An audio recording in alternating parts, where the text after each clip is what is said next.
Pois é, pessoal, dessa vez o Maduro se superou mesmo. Você deve ser das antigas, que nem eu, né? A maioria do pessoal que segue aqui no canal é mais das antigas, que nem eu.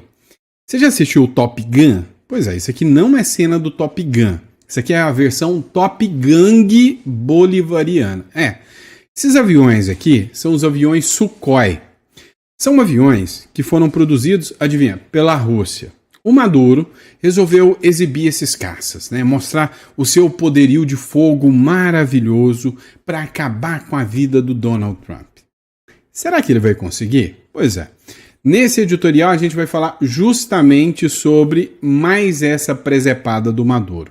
Vamos falar também nesse editorial aqui sobre novas provas do Tagliaferro, um vídeo produzido aqui pelo Jeffrey Chicchini que fala sobre a situação econômica do Brasil segundo renomados analistas. Tá nada fácil não. Vamos falar também do ministro Supremo, Alexandre de Moraes, né, que também está tendo problemas com a lei Magnitsky. Enfim, esse editorial está repleto de informações para vocês. Tá certo, hoje não foram os quatro editoriais, hoje eu acabei saindo com a família, não consegui montar todos os editoriais para vocês. Mas antes atrasado do que nunca, né? Vamos para a informação, vamos para cima. Não esquece de compartilhar, curtir, é sempre importante o apoio de vocês, tá bom? Bora para cima? Vem comigo então, vamos falar de geopolítica. É o seguinte, esse vídeo aqui, né, parece até a cena do Top Gun, lá do Tom Cruise, né? Mas esse aqui, na verdade, é o Top Gang bolivariano do Tom Coruja, do Maduro. O Maduro quis mostrar o seu poderio militar para os Estados Unidos. Quis mostrar o quanto ele é poderosão. Pegou aviões russos, caças Sukhoi. Os caças Sukhoi são caças que já foram muito poderosos, como, sei lá, uma Belina Del Rey. Literalmente. Por que eu falei a Belina Del Rey? Foi meu primeiro carro, viu? Para quem não sabe, é o primeiro carro que eu tive, com muito custo, né? Quando eu casei lá com a minha esposa em 2001, se eu não me engano, eu tinha uma Titan com 27 prestação para pagar. Trabalhei, quitei, a hora que eu paguei a Titan, eu fui lá e troquei a Titan numa Belina Del Rey. Carro maravilhoso. Mas, entretanto, todavia, contudo, antigão, exige manutenção. Tá, detalhe, esses caças Sukhoi é a mesma coisa. Eles foram produzidos lá na casa dos anos 2000, né? Esses caças Sukhoi, eles já foram, assim, algo de muita relevância, um sonho de desejo para qualquer ditador militar. E um detalhe interessante, né, sobre esses caças, esses Sukhoi, é que em 2020 o Maduro comprou 24 caças Sukhoi lá para Venezuela. Não deu conta de dar manutenção, 3 já viraram sucata velha. Dos 21, são exatamente esses 4 que você viu que tem pleno exercício, que estão com a manutenção em dia. Os outros ainda são utilizáveis, mas não estão em potência plena, não. Ou seja, resumindo, literalmente é um Top Gang mesmo. E aí, com tudo isso acontecendo, o Maduro ainda quer pagar de, sabe, eu sou macho, eu enfrento o Donald Trump, eu faço o que eu quiser, né? Dá uma olhada nessa matéria internacional do Paulo Figueiredo. O Maduro diz que tem capacidade absoluta de derrotar os Estados Unidos. Ele é mauzão, hein? Derrotar os Estados Unidos e acabar de uma vez com o imperialismo norte-americano. Num novo discurso inflamado, o Maduro afirmou que a Venezuela pode, sim, derrotar os Estados Unidos sem hesitação. Ele faz assim, ó, pô, igual o Dragon Ball Z, faz assim, ó, frum, e acabou, né? Já era para os Estados Unidos, já não tem nenhuma chance mais dos Estados Unidos. A fala ocorreu depois que os Estados Unidos anunciaram a operação militar que ia acontecer, né, nas águas caribenhas, e depois também dos Estados Unidos ter anunciado que é para abrir fogo. Literalmente, se e somente se aviões passarem sobrevoando as embarcações americanas de novo, e se isso apresentar risco para os soldados norte-americanos, pois é, meu amigo, vai dar muito ruim, mas muito ruim mesmo, porque o Trump vai abrir fogo. E se o Trump abrir fogo, Pois é. Até agora, os estudiosos já falaram que só um porta-aviões dos Estados Unidos já é mais forte do que todo o exército venezuelano. Pois é. Vamos estar acompanhando essa novela com muita animação. Ainda vamos comemorar a queda do ditador, pode ter certeza disso. Vamos lá, pessoal. E por falar em Venezuela, cara, o Brasil tá indo de mal a pior. Quando eu explico pra vocês que a coisa tá ruim, é porque eu lembro até da música sertaneja. A coisa tá feia, a coisa tá preta. Quem não for filho de Deus tá na unha do capeta. Você já ouviu essa música? Pois é. Eu acho que o Brasil deve estar na unha do capeta, porque não tem jeito. E tá faltando um dedinho ainda nessa mão. Porque olha só, o Jeffrey Chechini acabou de fazer um vídeo agora falando o seguinte. Em no máximo 6 anos. E eu acho que ele está sendo otimista demais. 6 anos? Não vai nem isso tudo não. Em 6 anos, o Brasil pode virar uma Venezuela. É o que diz o ilustre advogado aqui, Jeffrey Chechini. Dá uma olhada. Gente, olha só que preocupante. Acabamos de fazer uma live lá na comunidade Chechini com o economista Pablo Spyer, o famoso Tourinho, e ele compartilhou para nós com exclusividade que o Brasil está correndo, sim, seríssimos riscos de se tornar uma Venezuela no prazo de 4 a 5 anos, se a economia continuar como está, com essa fuga de capital. O que está acontecendo? Essa insegurança jurídica, taxação, risco de mais lei Magnitsky, essa instabilidade na economia, o investidor está indo embora do Brasil. E isso aconteceu na Venezuela. O investidor começa embora, fuga de dinheiro do Brasil e o país quebra. O que tem acontecido? Para segurar o investimento aqui, o governo está aumentando os juros, ou seja, pagando mais para quem deixa o dinheiro no Brasil. Mas chega uma hora que isso vira uma bolha. O brasileiro tem que pagar mais juros, mas isso chega uma hora que não consegue mais segurar o dinheiro aqui, porque a instabilidade é tão grande que a fuga de capital só aumenta. E se isso continuar dessa forma, eu perguntei para o Pablo, se isso continuar dessa forma, quanto tempo mais o Brasil aguenta? Ele me respondeu, se continuar do jeito que está, o Brasil aguenta no máximo mais 6 anos. O Brasil corre o risco, se continuar como está, com o PT no poder. Ele não disse isso, até porque ele não fala de política. Eu estou falando. Se o Brasil, em 2026, continuar com o PT no poder, o Brasil quebra. A economia brasileira não aguenta mais 4 anos com o PT. Foi assim que aconteceu na Venezuela. Hoje, se a Venezuela colocar 1000% de juros, ninguém vai investir na Venezuela, porque sabe que a Venezuela está blefando e não vai conseguir pagar. A reputação do Brasil está no mesmo caminho. Daqui um pouco, a nossa reputação estará tão ruim que ninguém mais vai investir no Brasil. Eu tive uma informação privilegiada hoje que há grande risco da taxação aumentar para 150%. Imagine só, haverá mais fuga de capital. E de fuga e fuga de capital, ou seja, o investidor tirando dinheiro do Brasil, é assim que o Brasil pode virar a Venezuela. Mais do que nunca, o que mais precisamos é tirar o PT do poder. Então quem esteve na nossa comunidade hoje teve uma baita de uma aula com Pablo Spyer.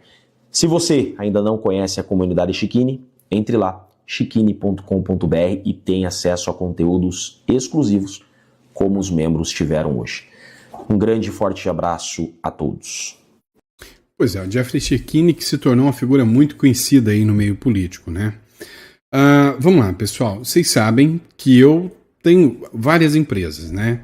Uma das minhas empresas que eu tenho trabalha com imigração, em especial para o Uruguai, e a gente está começando a trabalhar com o Paraguai agora também, tá? A parte de imigração. Investimentos, hoje, eu acho arriscadíssimo. Eu tenho investimentos no Brasil ainda. Por quê? Porque a taxa de juros é maravilhosa. Mas apostar todas as suas fichas num país só, e assim, investimento a médio prazo. Todos os investimentos estão para resgate logo para outubro de 2026. Deu outubro de 2026, novembro de 2026, resgate de tudo e sai tudo daqui, né? Por quê? Porque o dinheiro vai sair daqui. E isso torcendo para o real não desvalorizar demais, tá? E vai depender do que vai acontecer em 2026. Também, né? Vocês sabem que eu trabalho com holding offshore, né? Com estruturação de patrimônio. Então, o que mais tem hoje, nunca trabalhei tanto quanto agora, por isso que os vídeos estão dando uma atrasada. Tá todo mundo que tem grana tá querendo sair do Brasil, tá precisando de alguém especializado para orientar, né? Sem contar que agora a gente está com alguns projetos novos, né? Tem marketing digital que a gente trabalha, agora também a gente está começando a trabalhar e é provável que logo a gente vai estar com construtora lá no Paraguai, porque realmente hoje o povo está com medo, tá pulando fora disso aqui. Eu tive, né, agora já voltando para a política, eu tive analisando alguns comentários. Tem um cara que sempre deixa uns comentários muito interessantes, eu sigo ele, chama Leandro Henley. Não sei se vocês conhecem.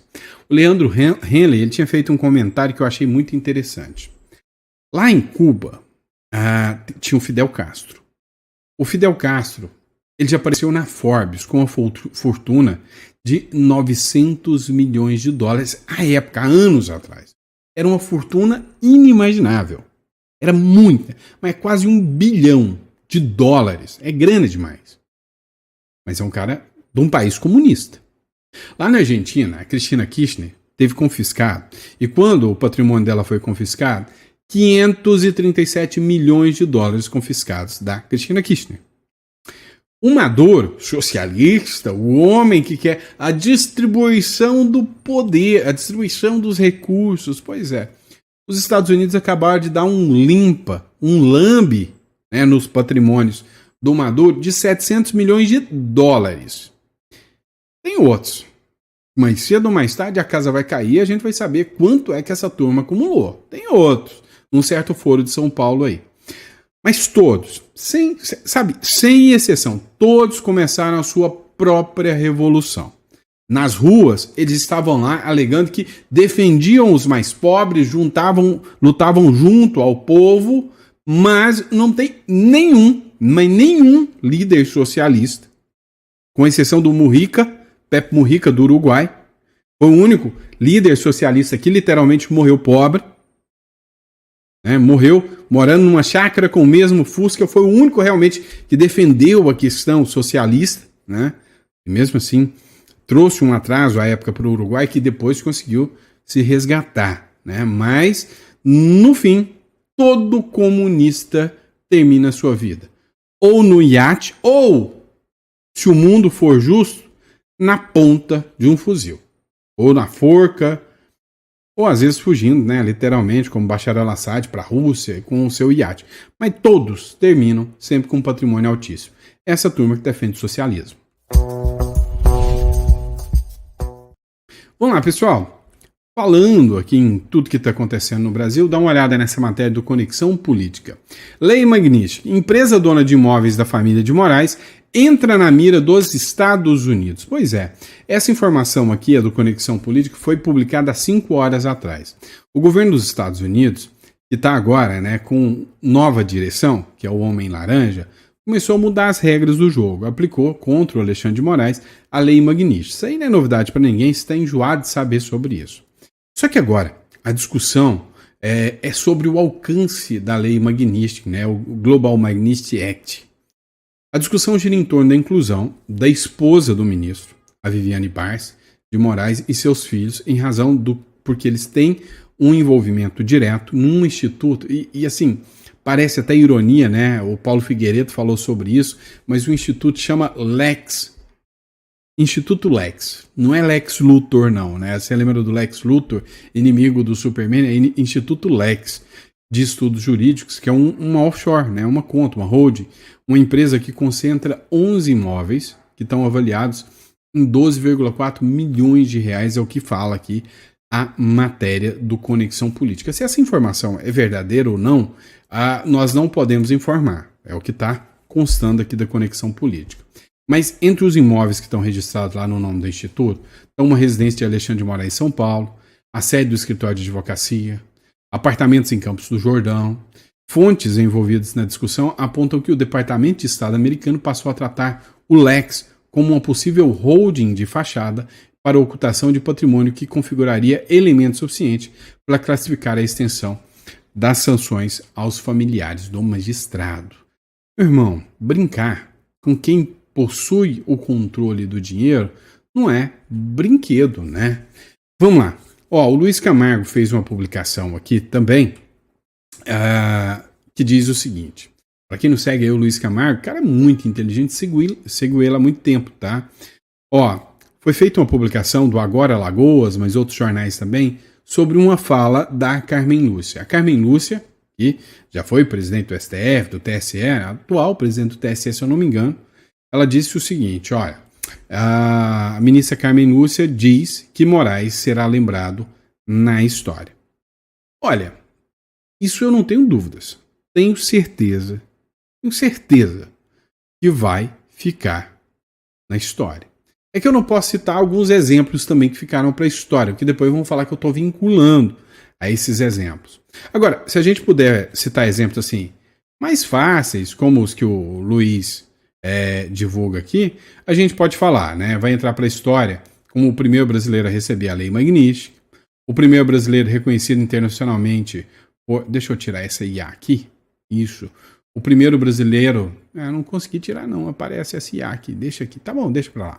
Ó, o primeiro brasileiro reconhecido internacionalmente por violar direitos humanos. Internacionalmente foi o primeiro a ser conhecido nesse sentido, né? Então, assim, não tenha dúvidas que algumas coisas vão entrar para a história. Quando a gente observa tudo, a gente entende que algumas figuras que entraram para a história, quando eles estão dispostos a manter o poder, eles são responsáveis, inclusive, por sacrificar a nação. E quando a gente para pensar, se a gente não parar para refletir sobre aonde o Brasil está indo, vai chegar um momento que a gente não vai conseguir ter retorno. Tá? Não vai conseguir ter retorno. Vocês viram aqui a fala do Jeffrey Chiquini sobre o Pablo Spaia. Ou seja, o Brasil chega uma hora que o retorno é custoso demais. E nem sempre, né, se tem a sorte de um homem laranja aparecer para realmente fazer o que precisa. Mas o Maduro lá na Venezuela, eu te digo uma coisa. O Maduro, em 2017, o Trump deitou e rolou, falou que ia tirar o Maduro e que ia sair fora e que ia acabar com o cara e nada. Absolutamente nada até agora. Qual que é a sorte? Agora o homem voltou mais doido. O Trump voltou biruleibe da cabeça. E aí já mandou tropas, já atingiu barcos. Eu acho que dessa vez eu acho que o jogo está mudando, eu acho que o mundo está se endireitando, o câncer está sendo feito, a quimioterapia nele está acabando. Então eu vejo frutos de bons tempos. Porém, antes da bonança, vem a tempestade. Eu estou sentindo o cheiro da tempestade chegando. Pode ter certeza disso. E já que a gente está falando do Homem Laranja, né, do Donald Trump, dá uma olhada nessa matéria aqui da Gazeta do Povo. A Comissão de Segurança Pública do Senado, presidida pelo senador Flávio Bolsonaro, fez uma audiência pública lá na Comissão de Segurança Pública na terça-feira, o dia que começou o julgamento do Bolsonaro. E aí o Tagliaferro foi o responsável por participar dessa audiência pública.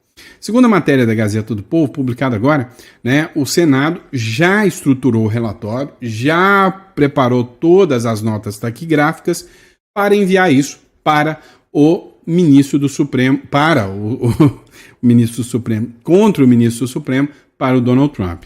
O Senado enviará aos Estados Unidos relatório com provas entregues por Tagliaferro contra o ministro Alexandre de Moraes. Segundo a matéria aqui, o Tagliaferro revelou com provas que ele produzia relatórios adulterados para o Tribunal Superior Eleitoral e com o fim de, literalmente, né, interferir no pleito eleitoral, o que é algo gravíssimo dentro de uma democracia. A Revista Oeste chegou a fazer uma matéria muito sensata, né, que diz o seguinte, a coisa só piora, mas literalmente só piora mesmo. Escuta, a auxiliar de Moraes confessou, o juiz auxiliar de Moraes admite em mensagem vazada ilegalidade do gabinete paralelo de Moraes. Escuta só isso aqui. Um áudio revela como o juiz instrutor do ministro Alexandre de Moraes, o Ayrton Vieira, usou de manobras ilegais para obter relatórios sobre críticos da corte durante as eleições de 2022. Um material datado de 11 de novembro daquele ano veio à tona na noite desta quinta-feira por meio do ex-chefe da Assessoria de Enfrentamento à Desinformação do Tribunal Superior Eleitoral, Eduardo Talhaferro. Nessa gravação, o Vieira admite a Eduardo Talhaferro que enfrentava dificuldades em formalizar pedidos de relatórios ao TSE sem expor irregularidades no trâmite oficial. Vieira reconhece que não poderia formalmente requisitar diretamente a Eduardo Talhaferro documentos ou relatórios, já que este era lotado no TSE. Para seguir o rito institucional, o correto seria um ofício encaminhado ao presidente da Corte Eleitoral, que repassaria o pedido internamente. No entanto, segundo Vieira, esse caminho ficaria muito descarado. Na verdade, quem conversou com a Cristina não fui eu, só para ficar claro. Foi o Jefferson, que trabalha comigo no Supremo. E em um primeiro momento, eu até pensei em colocar meu nome de ordem do juiz, do Ayrton Vieira, etc, etc. Mas pensando melhor, fica estranho, porque eu não tenho como mandar para você, que é lotado no TSE, um ofício, ou pedir alguma coisa, você me atender, sem mais nem menos. Eu teria que mandar um ofício para o presidente do TSE, pedindo para que ele passasse, depois repassasse essa ordem para você, para que você aí me atendesse, porque não, embora saibamos que entre nós as coisas são muito mais fáceis, né? Justamente porque temos um mínimo múltiplo comum na pessoa do ministro, mas eu não tenho como formalmente, se alguém for questionar, vai ficar uma coisa muito descarada, digamos assim, né? Falar, mas como? O juiz instrutor lá do Supremo manda para alguém lotado no TSE, e se alguém sem mais nem menos obedece, manda um relatório, entendeu? Ficaria chato. Daí nós termos evoluído no raciocínio e pensado que ficaria melhor um juiz do TSE, né, mandando para nós, que aí ninguém pode questionar nada. Obrigado. Pois é, esse áudio é escancarado, né? Porque ele está compartilhando com o Talhaferro. Olha, como é que eu vou te pedir para fazer um relatório sem mais nem menos? Vai ficar muito escancarado. Então ele estava ali combinando como dar o verniz de legalidade, Augusto. Basta, Paula, é esse áudio, essa gravação, para afastar um juiz do cargo, para aposentar o juiz. Basta isso aí. Em vez de eles dar aquelas. Isso não é igual aquelas bobagens que eles falam ou apresentam, fingindo que se trata de alguma prova nesse teatrão que eles montaram em Brasília aí para condenar o ex-presidente Bolsonaro. Isso é seríssimo e basta. Tá lá, o cara está confessando um crime. Vamos lembrar que o Talhaferro ofereceu uma parte do material, que seria inédito também, à Veja, que não quis publicar, e eu falava... CNN também estava lá com material e não teve coragem de publicar. Pois é, pessoal. Como disse o Augusto Nunes aqui, bastava isso para declarar o juiz imparcial. Tá? Ou melhor, parcial. Né? Eu vou além. Isso aqui já é mais do que suficiente. Não é nem para declarar imparcial ou dar transparência. Não. É para anular todo esse circo mesmo. Essa é que é a verdade. Para anular tudo isso. Pois bem, pessoal. Bora de próxima matéria. Seguinte, pessoal, tá viralizando um vídeo da Jojo Todinho, depois que ela foi convocada para participar de uma audiência, né, que por causa das falas que ela teria dito contra o Lula, né? Ela disse que foi convidada pelo PT para fazer campanha, que ela se recusou, mandou um belo de um dane-se pro Lula. E aí, segundo a matéria do Diário 360 aqui, o Jojo Todinho detona a ideologia da esquerda, abre aspas, de merda. E aí, veja só, esse vídeo aqui referente a Jojo Todinho, tá? E aí você me diz se ela te representa ou não te representa, né? Para as mulheres aí, se essa mulher te representa. Para os negros aí, se essa mulher te representa. Porque eu vou te falar, é uma mulher que é, sim, um orgulho para todos nós brasileiros. Escuta isso. Coração, eu fico muito feliz com as coisas que vocês ficam verbalizando, porque reforça mais ainda a certeza que eu sempre tive no caminho certo. Essa ideologia de merda que vocês pregam e não vivem. Sabe o que eu sinto? Pena. E vocês acham que eu tenho medo de processo? Ai, meu Deus, como eu me tremo. Ah, gente, se enxerguem. Se enxergam. Por isso que vocês falam que eu sou arrogante, que eu sou prepotente. É. Ai, ai, ai. Coração, eu fico... Pois é. Alguém discorda aí da Jojo Todinho, né? Coloca no comentário. Outro caso aqui, mandando a esquerda ir a... E para que lugar? Vamos dizer assim. Foi o Jorginho de Mello. Jorginho de Mello fez um vídeo também, né? Falando sobre a aquisição lá pela Polícia Civil de Santa Catarina de armas, né? O governador foi alvo de críticas de militantes de perfis ideológicos, a turma da Left People, a esquerdinha, aqueles, sabe, que, olha, acabem com a polícia militar, é opressora, mas na hora que rouba o iPhone dele, chega tudo lá, igual uma gazela, aí roubaram meu celular, não é essa gentinha? Pois é, o governador foi alvo de crítica dessa turma, a resposta veio na lata, abre aspas, quem vai trocar tiro com o bandido não é quem critica, é o policial. Então, escuta esse trecho aqui, tem meu respeito.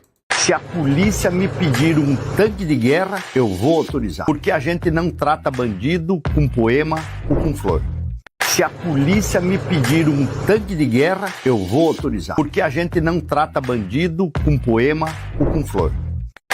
Simples assim, simples, direto, Tá dando uma na lata, né? Tem a continuidade aqui, mas um trechinho aqui que eu vou colocar aqui para vocês. Dá uma olhada. Só um minutinho. Entregamos para a nossa polícia. Então, eu queria dizer uma coisa. Se a polícia me pedir um tanque de guerra, eu vou autorizar. Porque na hora do confronto, não sou eu e nem quem está criticando que vai trocar tiro com bandido. É o policial. Enquanto o crime no nosso país for organizado e equipado, nós não podemos deixar a nossa polícia com qualquer arma, com qualquer veículo. Vai ter investimentos em equipamentos, sim. Vai ter armamento pesado. E nós vamos continuar sendo o estado mais seguro do país, porque a gente não trata bandido com poema ou com flor. Tá dando uma polêmica esses 350 fuzis que entregamos. Pois é. E aí eu repito o que eu acabei de falar. É exatamente esse tipo de situação, né, que o brasileiro vem buscando, né? Ou seja, um governador que realmente defenda as pautas, que traga segurança, que traga boa educação, que traga uma saúde de qualidade. É isso aí que se busca. Isso é pauta demagógica aí? Não, pelo amor de Deus. Eu sou do tempo em que a turminha, sabe, da lacração ficava enchendo o saco, mas eu sou do tempo que tinha um cara na TV, o tal do Mussum, que fazia piada por ser negão e todo mundo ria demais disso e era fã do cara e um Brasil inteiro que chorou por causa do cara. Tinha um Jorge Lafon, vocês lembram dele? A Vera Verão. É, naquela época, a Vera Verão sentia orgulho de quem era ela, né? Era um gay, né? Dizer que ele não era trans, era um gay, negro, e que me orgulhava muito, que eu assistia e com uma coerência sem tamanho. O que fizeram? Né? Que tipo de coisa eles fizeram? Você deve lembrar, o Clodovil, né? Não era pela opção sexual dele que ele viralizou, era pela sensatez daquele cara. A gente acompanhava, né, figuras que... A gente viu o Nelson Ned, um cara com nanismo, um anão, sabe? Orgulhando o brasileiro. E hoje... Sabe, esse conversinha, esse chororô, ai, vítimas da sociedade. E aí, essa mesma gente nojenta vai lá arrebentar a Jojo Todinho. Mulher negra, que saiu da periferia, que venceu na vida. Mas se não é da turminha da lacração, não, a senhora não serve pra gente. Você nem gente é, né? É assim que essa turminha da esquerda age. Então, fica aqui, né, meus sinceros parabéns para Jojo Todinho, para todo mundo que não entra nesse discursinho mequetrefe, para a polícia militar, para a polícia civil, para quem realmente enfrenta bandido como bandido. E encara, né, o policial, o bom policial, como um herói que está ali arriscando a vida para manter o cidadão de bem seguro. Então, o Brasil precisa voltar para o rumo certo, né, para o lado certo, tá bom? E é isso, pessoal. Desculpa o atraso do vídeo aí, né? Então a gente acaba se perdendo um pouquinho, mas amanhã, domingão, eu vou tentar trazer pelo menos 1 ou 2 editoriais para vocês. Fechou? Tamo junto? Grande abraço, fica com Deus e até o próximo editorial.